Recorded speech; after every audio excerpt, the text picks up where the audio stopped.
저와 한 절씩 교독하도록 하겠습니다. 그 지역의 목자들이 밤에 밖에서 자기 양떼를 지키더니 주의 사자가 곁에 서고 주의 영광이 그들을 두루 비추매 크게 무서워하는지라. 천사가 이르되 두려워하지 말라. 보라, 내가 온 백성에게 미칠 큰 기쁨의 좋은 소식을 너희에게 전하노라. 오늘 다윗의 동네에 너희를 위하여 구주가 나셨으니 곧 그리스도 주시니라. 너희가 가서 강보에 쌓여 구유에 뒤어 있는 아기를 보리니 이것이 너희에게 표적이 되리니 이르되 호련히 수많은 천군이 그 천사들과 함께 하나님을 찬송하여 이르되 다 같이 지극히 지극히 높은 높은 곳에서는 하나님께 영광이요 땅에서는 하나님이 기뻐하신 사람들 중에 평화로다 평화로다 하니라. 하니라. 아멘. 우리 다 같이 일어서서 함께 지난주 금요일에 저희 동창회, 특별히 이제 동창들 중에서도 충신 대학원 동창들 중에서도 반이 있잖아요. 반이 교수들이 편리하게 하기 위해서, 강의를 줄이기 위해서 이렇게 한 반이 굉장히 많았어요. 저희 반이 한 150명 되는데 150명만 있는 단톡방이 있습니다. 거기에 지난주 금요일 날 동기 목사님 한 분이 파주 쪽에 사시는 목사님이 그런 글을 올렸어요. 이번 미스트롯 2에 조선일보에서 하는 조선 TV인가요? 거기서 하는 미스트롯 2에 우리 동창 허아묵의 목사님의 딸 아무아묵의 양이 이렇게 나왔습니다. 많이 기도해 주시고 응원해 주세요. 이렇게 글을 올렸어요. 그랬더니 바로 동창의 서기 목사님이 영주 쪽에서 목회를 하시는데 뭐라고 글을 올렸냐면 바로 밑에다가 이렇게 리플을 달았어요. 아니 그럼 목사들에게 미스트롯 보라는 거예요? 이렇게 딱 올린 거예요. 그러니까 그 밑에 어떤 분이 이렇게 말했어요. 동창 목사님 딸이니까 응원해 달라는 거 아닙니까? 그러니까 또 어떤 분이 아니 동창 목사님 딸이라도 그렇지 아니 목사들도록 미스트롯 보라는 거예요? 그리고는 이제 여기 문제가 이렇게 많이 여러 사람이 이제 글을 올리기 시작하면서 어떤 분이 이렇게 말을 했어요. 아니 지금 보니까 글을 올리신 목사님은 연세가 지극하셔서 지금 은퇴하시는 목사님인데 우리가 알다시피 훌륭한 일도 많이 하시고 아니 동창 목사님이 자기 딸이 거기 나갔는데 얼마나 애타하겠습니까? 그러니까 기도해 달라는 것이고 같이 기도하라는 것이고 아니 그 미스트롯을 위해서 기도하라는 겁니까? 동창 목사님을 위해서 기도하라는 거지. 그리고 또 서기 목사님은 서기 목사님대로 전체 보니까 앞에서 말 안 하고 이런 글이 있으면 뒤로 서기 목사님한테 연락을 해가지고 이런 글을 내려라 올려라 뭐 하니까 서기 목사님이 또 서기 목사님대로 그렇게 글을 올린 것 같은데 동창들이니까 서로 기도하면서 이 문제를 은혜롭게 잘 풀어갑시다. 뭐 어쨌든 그런저런 글이 막 왔다 갔다 하다가 일단 결론은 났어요. 왜 제가 이 말씀을 드리냐면 사람들은 우리 똑같은 동창들인데요. 총신대학원에서 한 반에서 3년 동안 함께 공부했어요. 그러면 신학 사상이나 모든 게 비슷해야 되잖아요. 근데 전혀 달라요. 그러니까 거기에 보면 뭐 어떤 글이냐면 우리 목사님들도 더러 미스트로 보는 사람도 있습니다. 제가 왜 이 말씀을 드리냐면 오늘 아침에 딸랑딸랑해서 보니까 동창 한 분이 올렸어요. 어제 그 허 목사님 딸이 뭐라고 그러더라? 뭐 점수를 다 받아가지고 뭐 본선에 올라갔대요. 그러니까 기도들 많이 하시라고. 아이 잘 봤다고. 그러면서 올린 거예요. 그러면 이제 또 이게 또 시비거리가 되잖아요. 그러니까 똑같은 것을 가지고 이건 보면 안 된다, 봐야 된다, 뭐를 해야 된다. 목사님들도 같은 사건을 놓고도 다 틀려요. 사람들은 살아가면서 모든 사람들이 개성이 있고 다 다릅니다. 성경에 보면 사사기서에 12장 7절에서 15절까지 4명의 사사가 나오는데요. 이 사사들이 다 달라요. 먼저는 입산이라는 사람이 나오는데 아들 30, 딸 30을 두었어요. 그런데 아들 30을 위해서는 타국에서, 그러니까 하나님을 안 믿는 며느리들을 데려왔고, 딸 30명은 타국으로 시집 보냈더라. 하나님을 안 믿는 사람들에게 다 시집을 보낸 거예요. 사사니까요. 사사는 왕정으로 가기 전에 이렇게 이제 자기 이스라엘 부족을 다스리는 사람이잖아요. 리더잖아요. 그러면 모범을 보여야 될 리더가 불신 결혼을 조장하고 있는 거예요. 근데 그 다음에 엘론이라는 사람이 사사가 되어서 굉장히 오랫동안 지배했는데 아무런 글이 없어요. 사사가 된 지 몇 년 만에 죽었더라 이러고 끝났어요. 이 사사는 그것도 저것도 쓸 게 아무것도 없는 거예요. 그냥 사사로 있다가 그냥 죽은 것뿐이에요. 그런데 그 다음에 압돈이라는 사람이 나와요.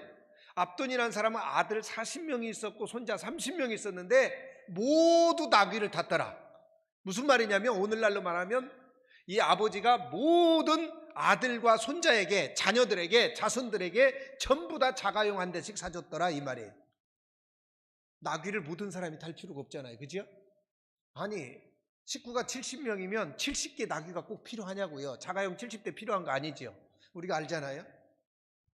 어쨌든 그런데 이제 또 한 사람이 나와요. 그게 누구냐면 여러분이 잘 아는 입다라고 하는 사람입니다. 이 사람은 무남동녀였어요. 딸 하나밖에 없었는데 나라가 위급한 지경에 이르르니까 하나님 앞에 기도해. 하나님, 내가 이 전쟁에서 승리하게 해주시면 집에 갔을 때 제일 먼저 나를 맞으러 나오는 사람, 이 사람을 주님 앞에 드리겠습니다. 여러분, 입다가 자기 딸이 마중 나올 걸 몰랐을까요? 여러분 집에 들어가면 제일 먼저 누가 마중 나와요? 강아지 키우시는 분들은 강아지가 제일 먼저 튀어나오죠. 귀가 밝아가지고 벌써 문 앞에 와서 서 있어요. 그지요? 그 다음에 누가 나와요? 자녀들 나오잖아요. 쭉쭉쭉 나오는 순서가 있어요. 집에. 그지요? 입다도 이걸 알고 있었을 거예요. 근데 자기 무남동녀 외동딸을 하나님 앞에 드리겠다. 그래서 드렸고요. 여기에 대해서 학자들이 말이 많아요. 그냥 뭐 성전에서 평생 있게 했을 거다 뭐였을 거다 그랬는데 성경에 보면 나와요. 이 딸이 아버지 내가 지금 처녀로 죽는 게 슬프우니 내가 며칠만 말미를 주어서 이렇게 울고 이렇게 하다가 가겠습니다. 아버지 마음이 얼마나 찢어지겠어요. 그랬는데 그 옆에 있던 다른 친구 처녀들도 함께 울었다고 성경에 나와요. 그러면 성전으로 간 게 아니에요. 성전으로 갔으면 사무엘처럼 그렇게 갔겠죠. 그냥 조용히. 어쨌든 사람은 이렇게 사사들도 다 달라요. 예수님이 이 땅에 오실 때 많은 사람들이 있었어요. 성탄을 맞이한 사람들이 있었어요. 그런데 그 사람들도 다 달랐어요. 박사들은 별을 보고 찾아와서 경배하고 갔고요.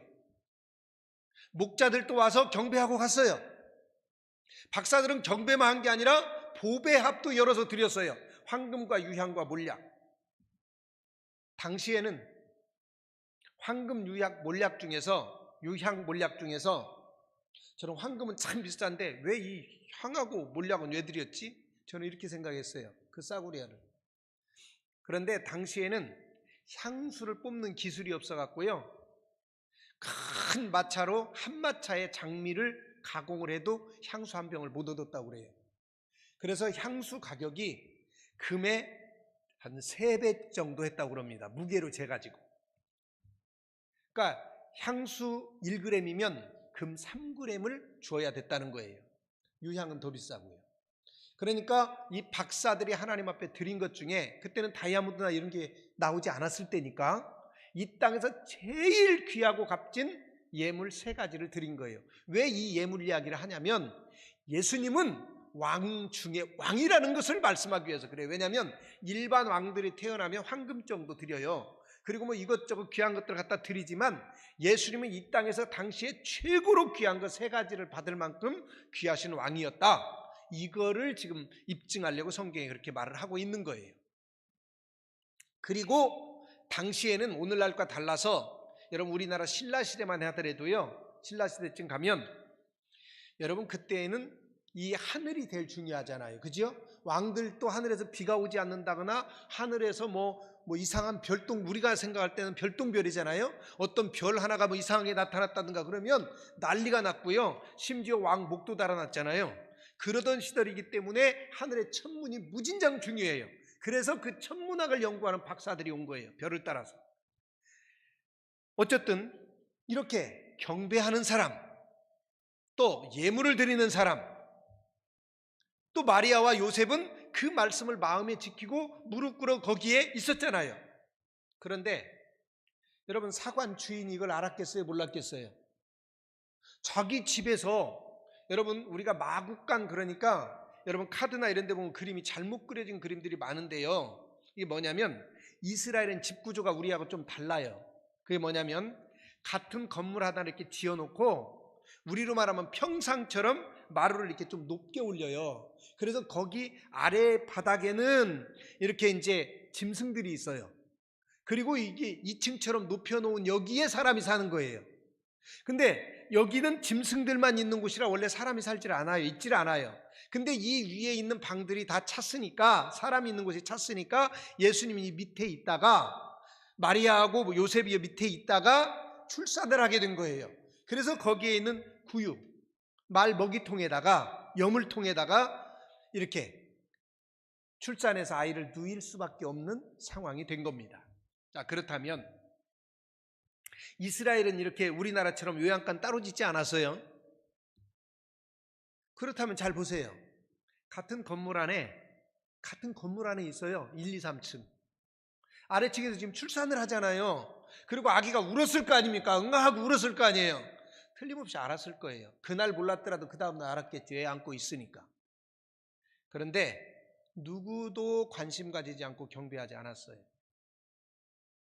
또 이 정도에서 끝난 게 아니라 헤롯이라는 왕은 박사들이 오다가 별이 사라져 버렸으니까 헤롯 왕한테 왔어요. 여기 왕이 될 만한, 왜냐하면 박사들 착각을 한 거지요. 왕이 될 만한 사람이니까 그 지역을 다스리고 있는 분봉왕, 헤롯이겠구나. 그래서 헤롯에게 찾아간 거예요. 혹시 애 낳냐고. 그것도 왜 그러냐 물었을 거 아닙니까? 그랬더니 내가 별을 보고 이렇게 왔는데 이 나라를 다스릴 사람이 지금 태어났는데 당신 아들이 아니면 누구냐 이렇게 얘기했겠죠. 그러니까 이제 언제 봤냐, 어느 때 됐냐 자세히 물은 뒤에 네가 가서 그 아기를 찾으면 나한테도 얘기를 해라. 나도 가서 경배하게. 그랬지만 헤롯은 마음에 예수를 죽이려고 하는 마음이 있어서, 왜냐하면 그래야 자기 자녀에게 물려주잖아요. 그래서 천사가 나타나서 헤롯에게 가지 말아라. 그래서 박사들이 그냥 돌아가 버렸어요. 그리고 났더니 헤롯이 예수님을 찾을 수가 없잖아요. 그러니까 박사들에게 물어본 그때를 기준해서 앞뒤로 아이들을 다 죽여버린 거예요. 그 지역에 있는 모든 아기들. 예수님 탄신 때문에 살생을 한 거예요. 사람의 목숨을 한 명도 아니고 수많은 사람을 죽인 거예요. 여러분, 우리가 기억해야 될 게 있어요. 예수님이 이 땅에 우리를 위해서 오셨는데 너무너무 기쁘고 즐거운 일 아닙니까? 이보다 더 큰 일이 어디가 있어요? 그런데 어떤 사람은 경배하지만 어떤 사람은 혐오해요. 어떤 사람은 예수 믿는 사람은 잡아다 죽이잖아요. 지금도 회교국가에서는요, 예수 믿는 사람들 잡아다 죽여요. 그것도 아주 굉장히 비참하게 죽여요. 짐승 잡듯이.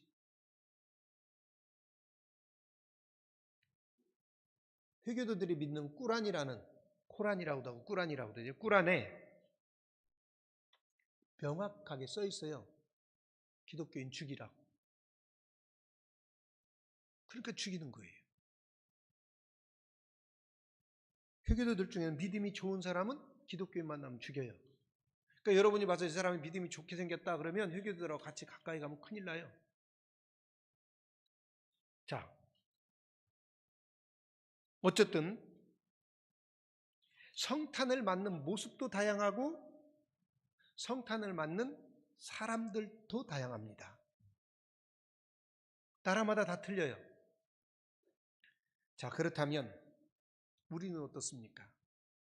이 성탄절에 우리가 꼭 기억하고 우리가 꼭 해야 되는 것 세 가지가 있어요.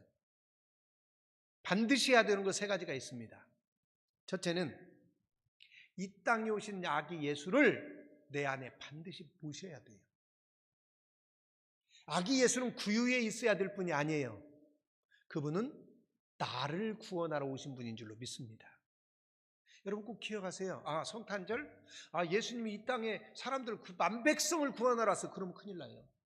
그 만백성은 구원하러 온 게 아니고 더 정확히 말하면 나를 구원하러 오신 거예요. 그 예수님 어디에 계셔야 돼요? 마국간에요? 만백성을 구원하러 왔으니까 그냥 대충 세상 어딘가에? 아니에요. 여러분 마음속에 계셔야 되는 거예요. 여러분 늘 말하지만 아브라함 지금 없어요. 하나님을 잘 섬기던 다윗도 없고요. 베드로도 없어요. 이제 예수님은 여러분이 아니면 다른 사람이 없는 거예요. 그 예수님이 지금 가장 계시고 싶은 곳이 어디냐면 바로 여러분의 마음입니다. 믿으십니까? 근데 내가 그 예수님을 영접하지 않으면 여러분 사관의 주인이나 그 옆에서 아기 예수 바라보고 저 집 애기 낳네 하는 것하고 뭐가 달라요? 여러분 그 예수님이 내 마음에 오셔야 되는 거예요. 다른 사람 마음에 가야 되는 게 아닙니다. 속썩이는 내 남편, 내 아내의 마음속에 들어가야 되는 게 아니고 그 예수님이 먼저 내 안에 오셔야 되는 줄로 믿습니다. 그리고 내가 먼저 변해야지. 여러분 예수님 모시려면 먼저 내 마음 방 청소해야 되겠죠. 내 마음의 방에 모시려면 내 마음 방 청소해야 돼요. 예수님이 싫어하는 것들 제거해야지요. 제가 언젠가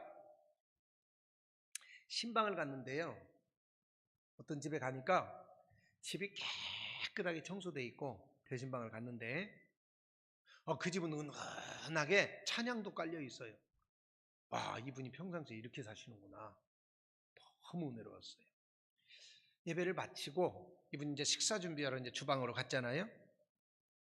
마침 이게 제가 앉은 자리에서 이렇게 그 음악 CD 같은 게 있는 게 이게 보여요. 그래서 이렇게 보니까 CD가 한 100여 장 되나 봐요. 99장은 세상 음악이고 그거 한 장만 신방 때문에 사왔는지 어쩐지 모르겠지만 그거 한 장만 있고 그것만 딱 틀어놓으신 거예요. 그러니까 평상시에는 이걸 듣는 게 아니고 99개를 듣겠죠. 확률이 그렇잖아요. 99%잖아요. 이쪽을 들을 확률이 99대 1이니까. 제가 왜 이 말씀을 하냐면 그분을 비판하려고 그런 게 아니에요. 목사님이 오시잖아요. 그러니까 신방으로 오시잖아요.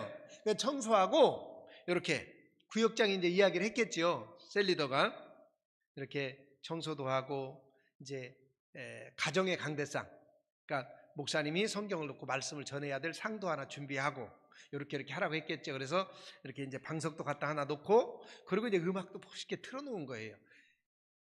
목사님이 와서 은혜롭게 말씀을 전할 수 있는 분위기를 이분이 만든 거예요. 제가 말하는 건 이분을 비판하려고 그런 게 아니라 칭찬하려고 그런 거예요. 평상시에 어떻게 살았든 간에 우리가 누군가 손님이 오면 그 손님이 귀한 손님으로 맞이하려면 청소도 하고 그 손님에게 맞도록 뭔가를 준비를 해요. 그리고 더 귀한 손님이 오면 음식 준비를 하는데 그분이 무슨 음식을 좋아하는지도 우리가 알아보려고 노력을 해요. 그렇다면 만왕의 왕이신 예수님을 내 안에 모시려고 하면 내가 가장 먼저 내 마음의 방 청소해야 되고요. 그래서 예수님이 싫어하는 것들 보내야 되겠죠. 내보내야 되겠죠.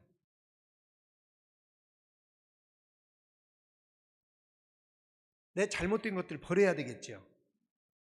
죄와 허물들을 자꾸만 회개해서 없애야 돼요. 회개라는 거는 내가 하나님 앞에 와서 하나님 내가 뭐 잘못했어요 이렇게 고백하는 게 회개가 아니고요. 거기서 더 나가야 돼요.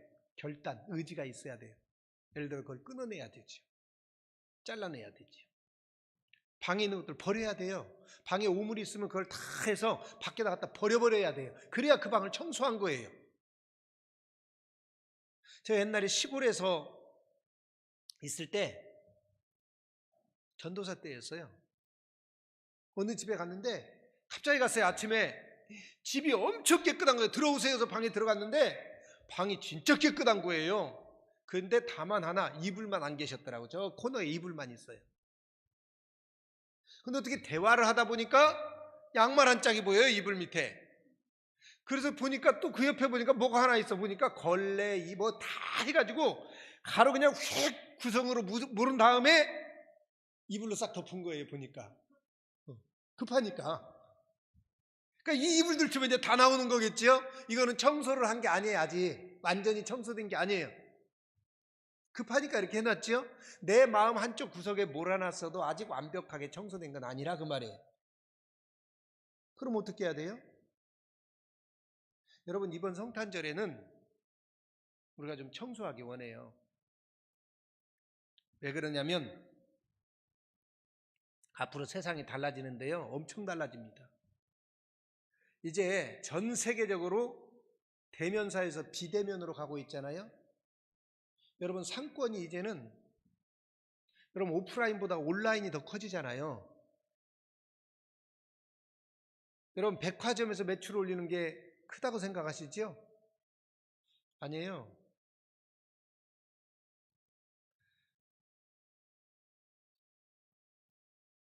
예배도 앞으로 지금 현재 온라인으로 드리잖아요, 다.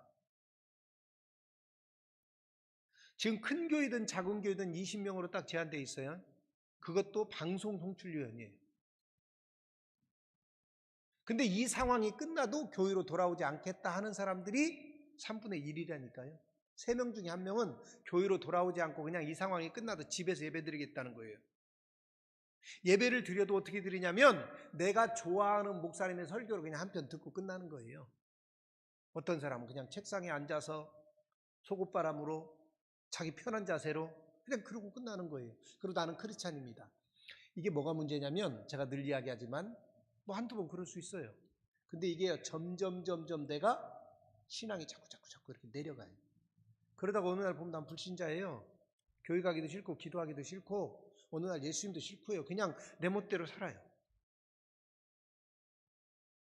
이미 우리에게는 샘플이 있어요. 유럽 교회들이 그랬고 미국 교회가 그랬어요. 근데 여기서 한 발 더 나가서 제가 그랬잖아요. 이제 법이 지금 되는데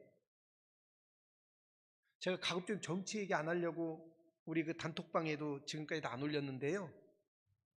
약사 가운데 한 분이 이 법에 대한 우리 평등법 있잖아요. 평등법이 제정된 나라들 이분이 직접 다니면서 만난 주부들 다 만나서 그 나라가 어떻게 변하고 있는지를 강의해 놓은 게 있어요. 유튜브에 보면 나와요.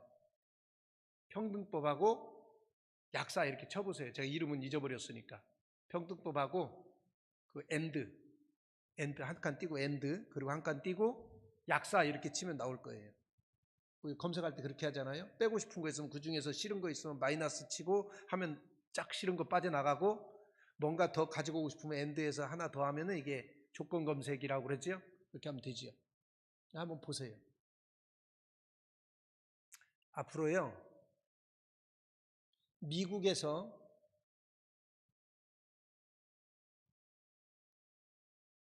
동성연애 문제 있습니다. 설교한 목사들은 지금 전부 목회 못해요. 할 수가 없어요.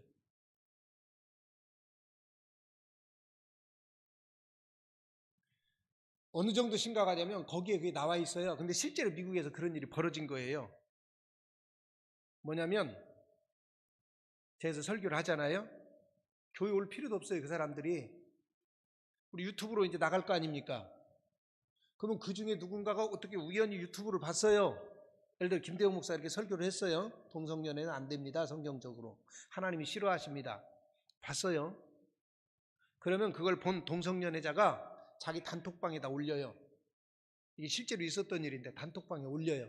뭐라고 올리냐면 이런 놈이 있다고, 우리를 혐오하는 사람이 있다고 갖고 막 이 혐오 그래가지고 그 단톡방에 있는 사람들이 단체로 500명 1000명이 단체로 소송을 해요. 민사소송을. 내가 엄청나게 스트레스를 받아가지고 지금 머리가 아프고 내가 정신적 스트레스를 받았으니까 배상해라. 그래갖고 1인당 뭐 100만 원, 1인당 1000만 원. 여러분 잘 생각해 보세요. 배상액이 얼마 나왔냐면 200억, 300억씩 나와요. 제가요 설교 한번 그 얘기를 하면 200억, 300억 배상을 해줘야 돼, 동성연애자들한테. 이게 더 큰 문제예요. 교도소 가는 건 목사님들이 각오하고 해요. 한 1년, 2년 나 갔다 오지 뭐. 성경이니까, 내가 하나님을 따르는 목자니까 내가 순교의 각오를 가지고 가겠다. 우리 동창도 그런 사람이 있어요. 그래서 그런 얘기를 구체적으로 하니까 그때들은 이제 고민을 하는 거예요. 이제 여러분 알다시피 저는요 민주당도 아니고 뭐 한나라당도 아니고 어느 당도 아니에요. 당 이름도 다 바뀌었더라고요. 잘 몰라요. 나는 오직 예수당이에요. 그러지만 꼭 기억하세요. 우리가 이걸 놓고는 기도해야 돼요. 내 자녀들은 그렇게 살아요.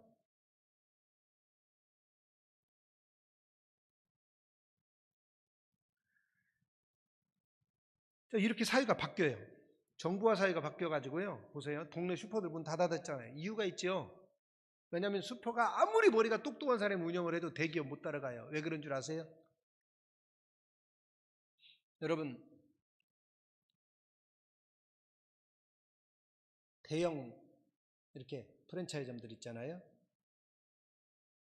여기는 데이터가 있어요. 컴퓨터로 다 관리하잖아요. 그죠? 어떤 거 얼마 나갔고 어디 지역에서 나갔고 이게 다 나와요. 그러니까 예를 들어서 내가 거기를 찾아가서 사업을 하고 싶다. 그 가게를 하나 오픈하고 싶다. 예를 들어 편의점 말하는 거예요. 편의점 하나를 내겠다. 그러면 어디 지역 딱 치잖아요. 그러면 그 주변에 있는 데이터가 싹 나와요. 그 주변에 있는 편의점들이 예를 들어 김밥 그러면 어느 종류의 김밥이잖아요. 이 지역 사람들은 치즈가 들어간 걸 좋아한다. 이 지역 사람들은 뭐가 들어간 걸 좋아한다. 이게 데이터로 다 나와 있어요. 그래서 그 쉽게 말하면 김밥 종류가 100가지가 넘는데 그 중에서 딱 5개만 뽑는데 제일 많이 팔리는 순으로 5개를 딱 갖다 놓는 거예요. 그냥. 근데 지역에서 똑똑한 이 사람은 다 할 수가 없잖아요. 뭐가 잘 나가는지 하여튼 김밥이야. 그러니까 김밥이니까 뭐 김밥 나가면 되지 뭐. 그래 김밥 갖다 놓으니까 망하는 거예요. 지금 이런 사회가 되고 있어요. 앞으로 고령화 사회 되지요. 거기다가 극개인주의 되지요. 앞으로 이제 그 인공지능 모든 게 이제 인공지능이 이제 우리를 대체해요. 여러분 바둑 두는 거 보셨죠? 그 세계 최고의 바둑 전문가를 인공지능 컴퓨터 앞에 앉으면 처음에 이길 수 있어도 얘가 공부해가지고요 더 잘해요. 더 똑똑해. 이제 이런 시대가 와요. 자 그럼 우리 어떻게 해야 돼요? 내 의지하고 상관없어요. 여러분 제가 이 얘기하려고 지금까지 이야기한 거예요. 뭐냐면 제가 15년 전에 한국에 셀을 도입하면서 모든 한국교회 앞으로 셀교회 될 겁니다. 제 평생에 셀을 바꿀 일은 없을 거면 그럼 난 목회 안 합니다 라고 제가 자신 있게 이야기를 했어요. 근데 지금 다 그렇게 됐어요. 모든 교회가 셀을 이야기해요. 셀이라고 표현을 하든 안 하든 간에 셀교회가 돼 있어요 이미.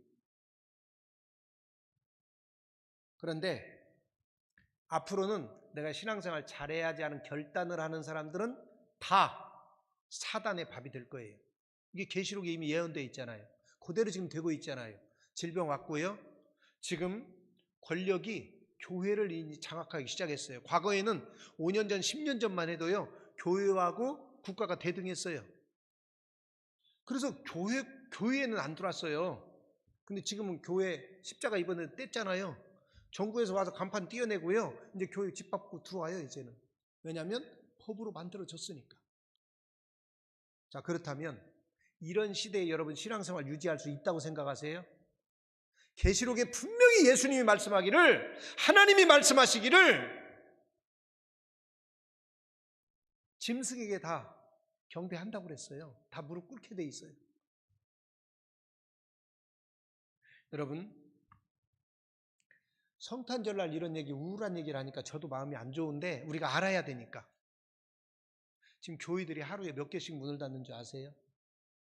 정부가요 소상공인들 장사 못한다고 다 보상해 주지만 개척교회 목사님들 다 문 닫았어도요 그분들 보상 안 해줘요. 이야기 일절 없어요. 오히려 국가에서 교회가 돈이 있다더라 그래가지고 핑계를 잡아서 방역법 안 지켰다 그래가지고 걸리는 교회마다 지금 벌금을 엄청나게 물리고 있잖아요. 그래서 국가의 부족한 세수 교회에서 받아가겠다는 거예요. 오히려 목사님들이요, 몇 년 전에 목사님들도 세금 내야 된다. 목사님들이 낸다고 그랬어요. 안 낸다고 한 게 아니에요. 방송에서 거짓말로 거짓말로 한 거예요. 내는데 그럼 목사들도 기타 소득으로 내지 않고 소득세로 내겠다. 정당하게 소득세 맞잖아요. 소득이니까 소득세로 내겠다. 그러면 사례금이니까 소득세 맞잖아요. 맞지요? 근데 소득세에서 안 하고 기타로 자꾸 넣은 거예요. 기타로 국가에서. 왜 그러냐면 기타로 넣으면 소득세가 아니니까 이 사람이 망하든 뭐다든 직업이 없어든 보전을 안 해줘. 근데 직장에 다니는 사람은 소득세를 냈기 때문에 예를 들어서 직장이 없어지잖아요. 그러면 3개월, 4개월 나와요. 돈 나오지요. 근데 목사들은 안 나와요. 개척교회 그냥 문 닫고 끝나는 거예요. 제가 이 얘기하는 거는 세 번째 이야기 하려고 그래요. 우리가 더 많이 기도하고 신앙생활도 유지해야 되지만 여러분 앞으로 여러분이 나 혼자 신앙생활 잘해야 되겠다. 이건 잘못된 그리스도인이에요. 예수님이 뭔가 이 땅에 하시기를 원하는 게 있잖아요. 그걸 내가 대신 해야 되는 거예요. 내 안에 모시고. 아까 그 글을 올렸던 그분이 모든 사람들이 왜 중단을 했냐면 비판을 하려다가 목사님들이 미스터로 싫다 하는 사람도 보면 안 된다 하는 사람도 비판을 왜 중단했냐면 그분이요 시골에서 목회하는데 엄청 좋은 일 하셔요. 그 교회 성도들이 어려운 목사님들 한 달에 30만 원씩 보조하는 성도들이 굉장히 많아요. 그래서 이번에도 5명 한 30명인가를 모집하더라고요. 목사님들 30분을 한 달에 30만 원씩 도와드리겠다는 거예요. 어려운 분들. 지금 굉장히 어려워졌으니까. 여러분도 꼭 그런 기도 하시면 하나님께서 여러분에게 물질의 복 주실 줄로 믿어요. 흥부의 마음으로 해야지 놀부의 마음으로 박씨 심으면 안 됩니다. 자, 오늘 말씀을 정리하려고 그래요. 꼭 예수님 내 마음에 모셔야 됩니다. 만약에 이번 성탄절도 안 모시고 간다 그러면 내년에 내 신앙은 위험한 거예요. 아니 내년까지 갈 것도 없어요. 위험한 게 문제가 아니라 예수님이 안 계시다면 그거는 그리스도인이 아니죠. 맞나요? 내 마음에 예수님 안 계시면 그리스도인 아니에요. 내 마음에 확실히 예수님 모셔야 돼요. 그러면 예수님 모시려면 어떻게 해야 됩니까? 여러분 국민일보에 이런 글이 났더라고요. 부모만 있고 형제가 없는 어느 청년이 신부전증으로 고생을 하고 있었어요. 어디냐면 강원도 주문진. 근데 그 청년의 출신 고향교회에서 이 청년의 소식을 들었어요. 그럼 부모님들을 모셔다가 놓고 교회에서 수술비는 우리 교회가 마련할 테니까 신부전증이니까 신장을 바꿔야 되잖아요. 그래서 부모님밖에 없지 않느냐, 형제도 없고, 그러니까 부모님들이 아이한테 신장을 좀 줘라, 수술해서. 돈은 우리가, 비용은 우리가 내겠다. 그런데 부모님이 아무 말 않고 일어나서 나가버렸어요.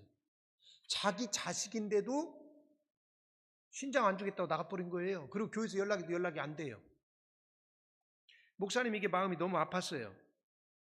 그래서 어느 날 이 목사님이 서울에 세미나 참석한다고 올라와가지고 한양대학병원에 가서 입원해갖고 조직검사 받고 자기 신장 떼어서 수술해줬어요. 이 청년은 아는 게 아니에요. 이 청년이 고향을 떠난 뒤에, 고향교회를 떠난 뒤에 이 목사님은 부임했는데 내가 평생 하나님 앞에 한 게 없으니까 내가 이 신장이라도 이 청년을 위해서 해줘야 되겠다. 그리고는 이 청년을 살렸어요. 그리고는 둘이 침상에서 기도를 했어요. 손을 맞잡고 우리 평생 주를 위해서 살자. 그러났는데 이 소식이 어떻게 알려져가지고 어느 신문사 기자가, 국민일보 기자가 찾아갔어요. 찾아가가지고 물었어요. 그랬더니 이분이 이런 얘기를 했어요. 굉장히 부끄러워하면서 그동안 내가 사랑하며 살지 못한 것에 대해 내가 몸으로 드린 회개입니다. 여러분 진짜 회개는요 액션이 따라와요. 우리도 몸으로 드리는 회개가 있기를 원합니다. 그게 임마누엘이에요. 여러분 예수님을 내 마음에 모셨잖아요. 그러면 그분이 나와 함께 하잖아요. 이 상태가 임마누엘인 거예요. 여러분 누군가를 사랑하지요. 그러면 어떻게 해요? 결혼한 다음에 가서 함께 살잖아요. 결혼한 다음에 따로따로 헤어져요? 아니잖아요. 나 예수님 믿었어요. 나 예수님 믿습니다. 그리고 그날부터 예수님하고 빠이빠이 하고 내 맘대로 사나요? 아니죠. 그러면 그거는 잘못된 거죠. 아니 육신의 남편도 결혼을 하면 한 집에서 함께 살림하고 살잖아요. 모든 걸 함께 공유하잖아요. 여러분, 예수님하고 공유하시기를 바랍니다. 그러면 여러분의 육신의 질병 문제도 그분이 알아서 해결할 것이고, 여러분의 경제의 문제도 그분이 알아서 해결할 것이고, 가정의 문제도 그분이 알아서 해결할 것이고, 사업의 문제도 그분이 해결할 거예요. 함께 하잖아요. 임마누엘이잖아요. 그래서 그분이 날마다 우리의 짐을 지신다고 그랬어요. 이번 성탄절에 꼭 그분을 내 마음의 방에 모시고, 여러분, 내가 그분에게 모든 걸 맡기고 상의하면서 나갈 때 내가 승리할 수 있지. 나 앞으로 신앙생활 잘 해볼 거야. 무너져요. 시대가 엄청 어려운 시대로 이제 바뀌었어요. 여러분, 어느 정도 힘든 시대로 바뀌었냐면, 모든 교회가 지금 주일학교 못하고 있어요. 전국에서. 여러분, 내가 예배 못 드리는 것도 중요하지만 온라인 예배로 바뀐 것만이 문제가 아니라 우리 자녀들이 교회 가서 말씀 못 듣잖아요. 집에서 온라인으로 드린다고 하면서 애들 보세요. 모든 분들이 걱정하잖아요. 이건 예배 드리는 자세도 아니고요. 그 아이가 커서 어떻게 되겠어요? 이거 몇 년만 지나보세요. 여러분, 지금 일산에 있는 어느 대형 교회가 청년들이 절반이 떨어진 게 아니라 3분의 2가 떨어졌대요. 이거 심각한 거예요. 뭐가 심각하냐면 내 영혼이 지금 죽고 있는데 내가 모르는 거예요. 이게 가장 안타까운 거예요. 내가 아픈 걸 느끼면은 내가 치료할 수 있어요. 여러분, 정말 싫어도 여기 막 가시가 막혀갖고 막 내가 뭘 잡을 수도 없고 막 그러잖아요. 너무 애리고 아프면 내가 여기다 뭔가를 하잖아요. 그죠? 근데 아무런 감각이 없어요. 그럼 아무것도 안 해버려요. 내가 정말 이 성탄절에 내 마음에 예수님이 안 계시구나 하는 걸 느낀다면 빨리 모셔야 되고, 그분을 모셨다고 생각을 한다면 그분과 이제는 동행하면서 상의하면서 살아갈 수 있기를 원합니다. 그래야만이 내가 진짜 어려운 이 시기를 넘어갈 수 있지. 여러분, 코로나 하나 딱 오니까 완전히 지금 세상이 다 바뀌어버렸잖아요.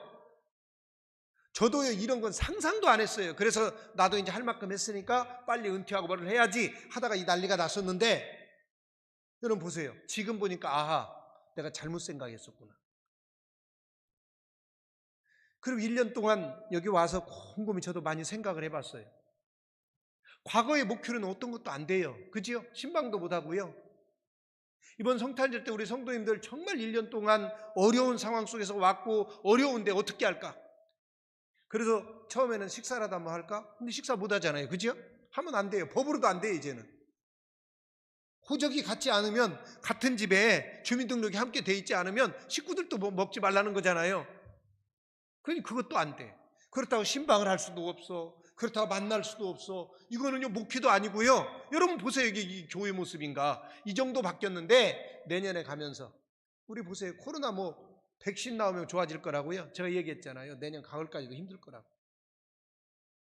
지금 영국에서 영국 백신 영국에 무슨 새로운 코로나가 나왔다, 더 센 거 전파력이 60% 더 센 거 나왔다 그러더니 그거보다 더 센 거 아프리카 거 들어왔대요. 이제는. 그리고 영국이 지금 난리가 났어요. 그래서 이 백신이 듣냐 안 듣냐 그러고 다시 또 테스트하고 난리 났는데, 그러면 우리가 또 이 백신을 만들어낼 거다. 몇 개월 안에 이 2달 안에 만들어낼 수 있대요. 또 그러면 코로나가 그럴 거예요. 나도 2달이면 변신할 수 있어. 여러분, 지금 하나님이 아니면 안 되는 거예요. 지금. 그렇기 때문에 반드시 여러분 이 성탄절에 다른 사람 말고요, 다른 교회 어떻게 하든 상관없고 내 안에 예수님이 계신지 안 계신지 보고 내 마음의 방에 다른 분 말고 꼭 예수님 모시기를 원합니다. 그리고 그 예수님 모셨으면 그 예수님과 함께 이 목사님처럼 내가 뭔가를 해야지요. 여러분, 어떤 분이 이런 글이 써놨더라고요. 너무너무 지금 어려워가지고요, 막 카드빚에 시달리다가 500만 원 이게 없어가지고 너무너무 시달리다가 어떻게 막 여기저기서 돈을 끌어 모아가지고 오늘 카드빚을 갖고 왔습니다. 너무 기쁩니다. 이렇게 써놨어요. 500만 원 카드빚 갚은 것 때문에. 근데 여러분, 예수님은요, 내가 500만 원 갚아준 게 아니에요. 내 목숨값, 그분이 목숨으로 대신해서 나를 살려주신 것이고요, 내 신장 하나 떼어준 게 아니고 그분은 생명을 나에게 다 주셨어요.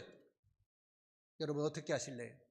이 성탄절에 한번 고민해 보시고 내년에는, 앞으로는 그분과 더불어서 상의하면서 나도 뭔가 좋은 거 한 가지 해야 되지 않겠어요? 그 좋은 것이라는 게 뭐냐면 내가 좋은 것이 아니고 예수님이 이 땅에 꼭 하시고 싶은 게 있어요. 그걸 하자 그 말이에요. 우리 즐거운 교회도 코로나 이제 상관없이 내년 1월 달부터는 한 달에 한 가지씩 뭔가 해가려고 그래요. 해야지요. 코로나 핑계대고 있을 수가 없어요. 왜냐하면 이 상황이 금방 끝난다 정부의 말 듣고 했는데 끝난 게 아니에요. 언제 끝날지도 모르고 끝난다 할지라도 성도들이 돌아올 것 같지도 않고요. 그렇다면 우리가 할 일 해야지. 우리 모두 기도하면서 내 남은 인생 누구와 어떻게 살 건지 한번 고민해 보세요. 올해는 집에 앉아서 고민 많이 해보시라고 국가에서 아예 돌아다니지 못하게 법으로도 만들어 놨으니까 고민 많이 해보세요. 그리고 여러분 안에 진짜 예수님 계시고 이것 때문에 오히려 전화위복이 되어지는 귀한 역사 있기를 주님의 이름으로 축원을 드립니다. 기도하겠습니다.